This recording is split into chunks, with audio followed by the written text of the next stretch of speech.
নমস্কার দর্শক বন্ধু, আশা করি সবাই ভালো আছে।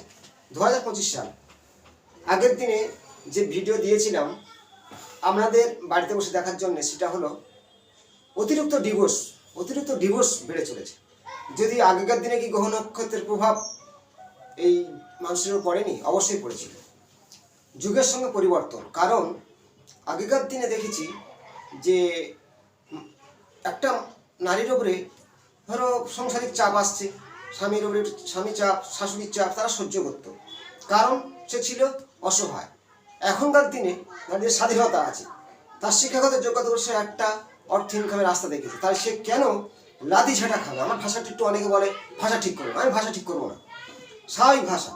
একটা মহিলা সে জন্মগ্রহণ করছে লাঠি ঝাঁটা খাওয়ার জন্য, তার নিজের পায়ে দাঁড়ানোর জন্য।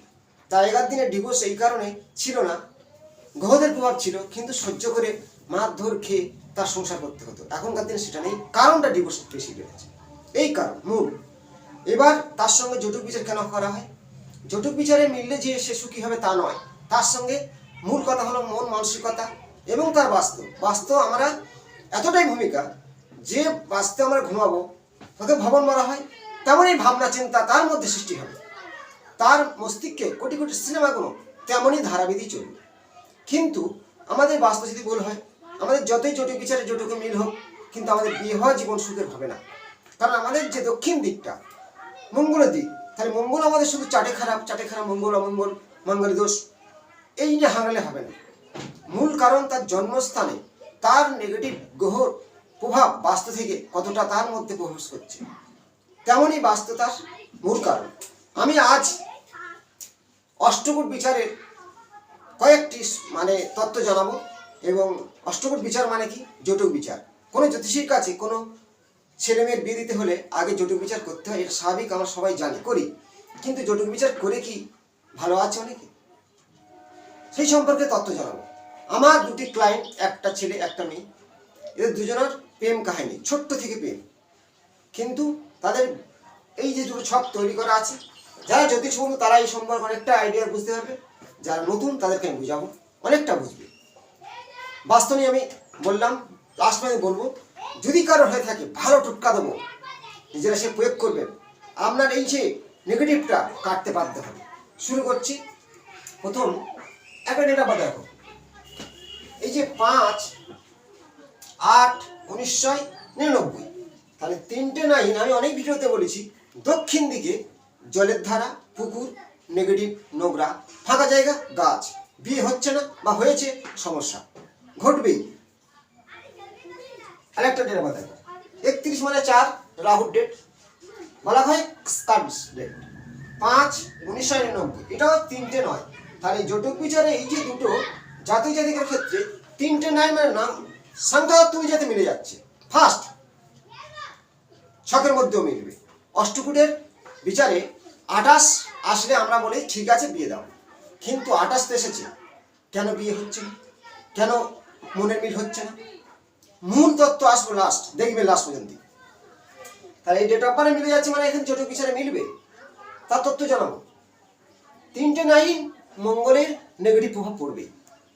ব্যালেন্স যে নাম্বার আপনার মধ্যে নেই বা অতিরিক্ত আছে একাধিক, সেই গ্রহর নেগেটিভ আপনার মধ্যে শুরু করবে।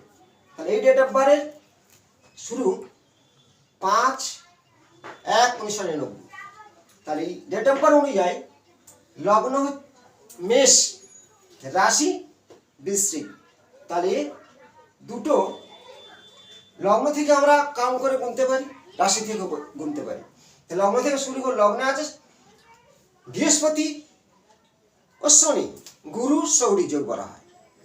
এই জাতিকার যাই জাতকের ক্ষেত্রে দেখো, শনি ও বৃহস্পতি গুরু সৌরী যোগ আছে, দুজনের ছকের মধ্যে গুরু সৌরী যোগ আছে। ডেট অফ বার্থে 3টে নয়।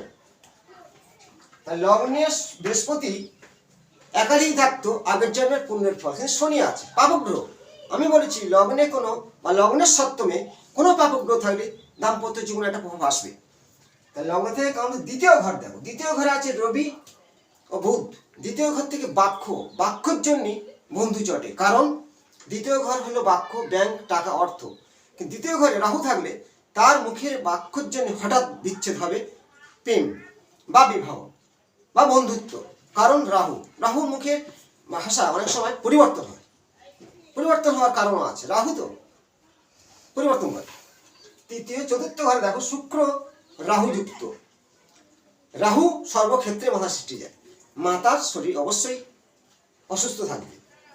পঞ্চম ষষ্ঠ সপ্তম ঘরে মঙ্গল, সপ্তমে মঙ্গল, তুলা রাশির ঘর মঙ্গল, এখানে মঙ্গল নেগেটিভ ফল দান করে। সপ্তম এমনি 1 4 7 10 মঙ্গলই বলা হয়, সপ্তমে লগ্ন থেকে মঙ্গলেরও নেগেটিভ। অষ্টম ঘরে চন্দ্র, বৃশ্চিক রাশির ঘর, এখানে অষ্টমে চন্দ্র, চন্দ্র নিচস্থ, শ্বাসকষ্ট ঠান্ডা লাগা লেগে থাকে, মানসিক কষ্ট। দশমে কেতু আছে, যে কেতু মুন্ডনে মানে শুধু রাহু আর কেতু কি কর্মে রত, যার দশমে কেতু সে কাজ করছে কোনো একটা কাজ, কিন্তু কোনো মাথা মুন্ড নেই, কোনো মাথা মুন্ড নেই, না আছে টাকা, না কিছু হবে ভবিষ্যৎ জানা নাই, কর্মে রত। তাহলে আমি চক্রটা বললাম, এই চক্রটা দেখুন, লগ্ন হচ্ছে কি মীন লগ্ন, মীন মানে একটি মাছ, জল, এরা মানসিক কষ্ট প্রচুর পায় কিন্তু প্রকাশ করতে পারে না। মীন মানে জল, এরা ভালোবাসা পেলে যথেষ্ট তার জন্য জান দিয়ে লড়তে পারে, কিন্তু সেটা তো হবে না। লগ্নের দ্বিতীয় ঘরে শনি বৃহস্পতি গুরু সৌরী যোগ, মানে দ্বিতীয় ঘরটা বৃহস্পতি একা ভালো ফল দেয়, শনির সাথে আছে, অর্থের সমস্যা হবে। তৃতীয় ঘরে চন্দ্র, যদিও পরাক্রমী, সাহসিকতা এদের যথেষ্ট থাকবে, এরা অনেক কিছু সহ্য করার ক্ষমতা থাকবে। তৃতীয় ঘরে চন্দ্র, এবং এদের মধ্যে যতই চাপ আসুক এর সহ্য করে নেবে। 4 নম্বর ঘরে দেখো ফাঁকা, পঞ্চম ঘরে রাহু রবি বুধ, শিক্ষার ক্ষেত্রে বাধা, অনেকটা মানসিক চাপ এবং মাথার কষ্ট, পিতার দিক থেকেও কষ্ট হয়। পঞ্চম ঘরে রাহু রবি হচ্ছে রাহু যুক্ত পঞ্চম ঘরে, মানে পিতার দিক থেকে শারীরিক কষ্ট ভুগবে বা পিতার হঠাৎ কোনো দুর্ঘটনা। ষষ্ঠ ঘরে শুক্র, ষষ্ঠ ঘর থেকে কি বিচার হয়, রোগ শোক ব্যাধি, জাতীয় রোগ, নেগেটিভ রোগ আসতেই পারে ষষ্ঠ ঘর থেকে, বা কোনো কারণে, যাই হোক শুক্র আমি পরবর্তী বলবো। অষ্টম ঘরে দেখো এই অষ্টম ঘরে মঙ্গল আছে, অষ্টম ঘরে মঙ্গল, এটা মাঙ্গলিকের একটা ধারা, এর যেন সপ্তমে, এটা হলো অষ্টমী, তাহলে সপ্তম মঙ্গল অষ্টমে মঙ্গল, মাঙ্গলিক মিলে যাচ্ছে, তার জটিল বিচার মিলছে। তাহলে অষ্টম নবম দশম একাদশে কেতু, এই পয়েন্টটা ভালো আছে, একাদশে কেতু এদের কিন্তু একটা ভবিষ্যৎ জীবনে ভালো জায়গায় অর্থ ইনকাম করবেই, যদিও বাস্তব অনেক যদি সাপোর্ট দেয়। এর দশমে, এটা একাদশে। আচ্ছা এবার আমি দেখো এর ছক অনুযায়ী ছাগ মানে ছাগল, আর এর ছক অনুযায়ী মৃগ মানে হরিণ ছাগলের মিল আছে। জনি যেরকম সর্বজনী নেহুলজনী, ব্ল্যাকজনী ও ছাগজনী মিলে না, বা গরুজনী, তেমনই জনি মিল রাক্ষসগণ। এবার দেখো রাক্ষসগণ, তাহলে গণে মিল, অষ্টগুরু মানে 8 জায়গায় মিল করতে হবে, 8টা পয়েন্ট। এবার সেই জোটকে 27 সেরে জ্যোতিষশাস্ত্র অনুযায়ী আদেশ দেওয়া হয় বিয়ে হোক, কিন্তু এতে পূর্ণভাবে মিল বাধা হলো কেন? ছোটবেলার প্রেম, দুজনের ভালোবাসে, এখনো ভালোবাসে, কিন্তু আবেগের কারণে মীন রাশি মানসিক চাপ, মানসিক রাগ, এই তো মীন লগ্ন হচ্ছে কি, এরা মাস তো একজনকে খুঁজে বেড়ায়, যে মনের মতো চাই, যদি না পায় মানসিক কষ্ট ভোগে, কিন্তু প্রকৃত ভালোবাসে যাকে, তাকে ভুলে না, দেখানোর জন্য কাউকে ভালোবাসতেই পারে। এই দেখো এই যে চন্দ্র অষ্টম ঘর হিসাবে লগ্ন থেকে, কিন্তু অষ্টম ঘরটা কার? বৃশ্চিক, জল তত্ত্বের, এরাও জল, যাকে ভালোবাসে, মন দিয়ে ভালোবাসে, ভুলতেও পারবে না, এদিকে অ্যাডজাস্ট হতেও পারবে না, কারণ মূল কথায় চলে যায়। এই জাতিকার ক্ষেত্রে, এটা হলো জাতিকা, বাস্তব খুব নেগেটিভ। কেমন? দক্ষিণ দিকটা বড় ধরনের পুকুর এবং ঈশান কোণে সিঁড়ি, অগ্নিকোণে বাথরুম। বারবার আমি বাস্তব বলেছি, প্রত্যেকটা ভিডিও বাস্তব আলোচনা করি। অগ্নিকোণে বাথরুম বিবাহ জীবনের সমস্যা দেবেই, আর ঈশান কোণে সিঁড়ি, মানসিক চাপ, মুখে হাসি নেই, কোনো সুখ নেই, বাস্তব জীবনে প্রেম বিচ্ছেদ করে দিল। এখানে ভূমিকা কারণ নয়, বাস্তব। এখনো দুজনকে কারো বিয়ে হয়, ছোট্টবেলাকার প্রেম, কিন্তু বয়স ডেট অফ বার্থ অনুযায়ী যথেষ্ট 26 প্লাস হয়ে গেছে। তাহলে এই 26-27 বছর বয়স, বিয়ে হলো না, প্রেমটা বহুত দিন থেকে হয়ে এখন আপাতত দেয়াল উঠে গেছে। তার জটিল বিচারে মিলার পরে কেন হলো? বাস্তব মূল। এই জাতিকার ক্ষেত্রে দক্ষিণ দিকে জলাশয়, বিশাল নোংরা, অগ্নিকোণটা 125 ডিগ্রির মধ্যে, বাথরুম 45 ডিগ্রি, সিঁড়ি হলো মানসিক চাপ, মানসিক মনের মধ্যে কষ্ট দুনিয়ে দেবে। আর এই ধরনের যদি কোনো জাতক জাতিকার ক্ষেত্রে বলি, প্রেম করছে, বিয়ে করছে, সুখ হচ্ছে না, মূল কারণ তার বাস্তব। অনেকে ডেট অফ বার্থে মিলছে না, যথেষ্টভাবে তারা চলছে। কারণ চন্দ্র দেখো, চন্দ্র আমাদের মনকে নিয়ন্ত্রণ করে।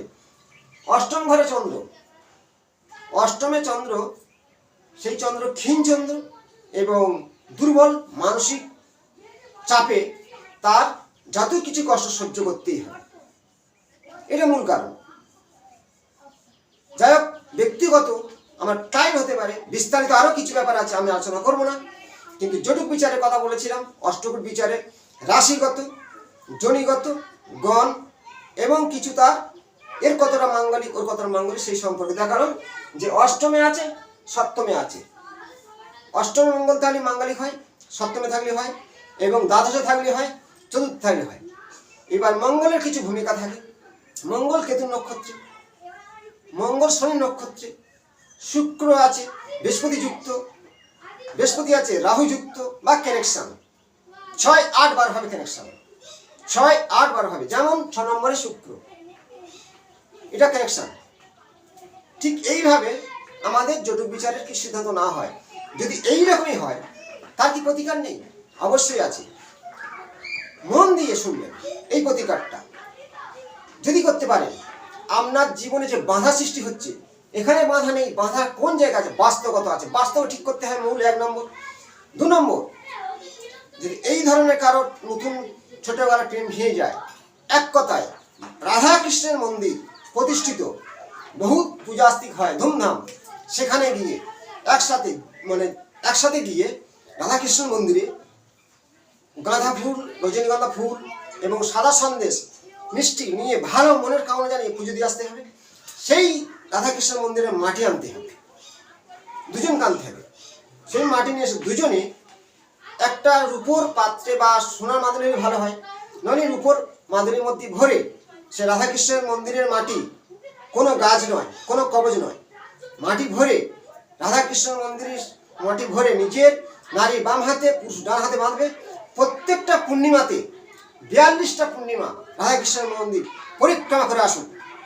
এই যে বাধা কাটতে বাধ্য হবে, কারণ শাস্ত্র অনুযায়ী রাধা ও কৃষ্ণের প্রেম, প্রচুর ঝড় ছিল কিন্তু একত্রে আছে, ঝড়ের মধ্যে একত্রে আছে। তেমনই শাস্ত্র অনুযায়ী আমি প্রতিকার দিলাম, স্টোনের নয়, সিম্পল কষ্ট একটুকি, ভালো প্রতিষ্ঠিত রাধাকৃষ্ণ মন্দিরে গিয়ে তার চরণে মাটি নিয়ে মাদুলি করে বাঁধবে এবং 42টা পূর্ণিমা ধরে সেখানে পুজো মালা দিয়ে আসবে, মালাদান করে আসবে। আপনার জীবনে এই বাধা ঝড় কাটতে বাধ্য হবে। প্রত্যেক ভালো থাকবেন। নতুন কোনো তত্ত্ব নিয়ে আপনার সামনে হাজির হব। আমি সঞ্জয় শাস্ত্রী। প্রত্যেকের কাছে বলবো, কোনো জ্যোতিষীর যাওয়ার আগে নিজেকে আজ একটু চিন্তা করুন যে লাখ টাকা খরচা করবো না ভালো করে বুঝে শুনে দেখবো। যদি কেউ আমাকে দেখাতে চান, ফোন নাম্বার যোগাযোগ করবেন, অনলাইনে পিটিশন করে দেবো, ভিজিট অবশ্যই জানাবো। প্রত্যেকে সচেতন থাকুন, ভালো থাকুন, রাগকে কন্ট্রোল করুন। নমস্কার।